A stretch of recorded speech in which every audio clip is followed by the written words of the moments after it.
Well, hey guys, I hope I'm going to get better at doing this video stuff, but there were some segments of the one I did yesterday that just weren't as complete as I wanted and, contained a lot of extraneous kinds of stuff. So I wanted to just be a little more specific because I did have some new findings and some new equipment that I wanted to show you. So let me just bring you around here.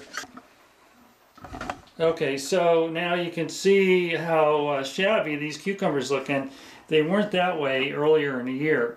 So my local garden center has some rock cubes, and I thought I would try. Now, granted, this cucumber isn't totally in rock wool, but it's been in there, and the roots have been able to really kind of grow on down in there.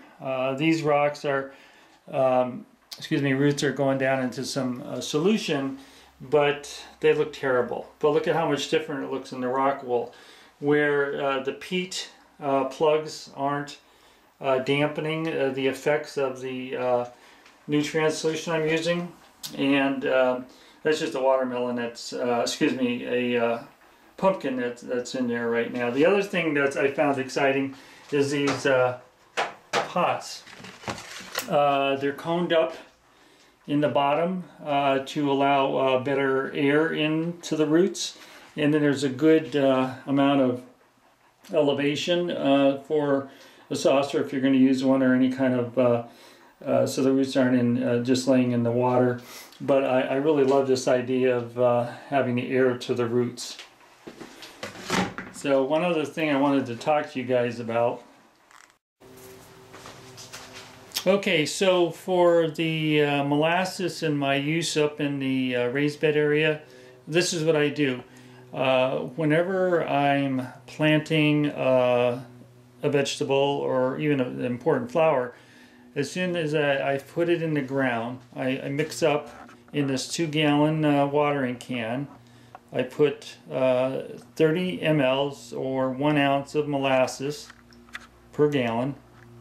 And I use the CalMag to bring up my water, which is distilled water. So I need to put the CalMag in there so that nutrients can be absorbed by the roots. And then I use this product, which, and I'm not going to name all the beneficial bacteria in there, but the endo and ecto microhagia, which are essential to chelation of the nutrients that are in the ground. So the molasses will give it a boost initially, and really get the bacteria dividing up and going crazy in there. And I think that that's a large part of what happened to the good growth of the broccoli and cauliflower. I do have cauliflower now appearing. They're about baseball size in some of the plants, so they just kind of bam started showing up. And of course the broccoli has just been terrific. So I just wanted to explain how I've been using it, and every time I'll put a new plant in, and then every 2 weeks thereafter this is my plant.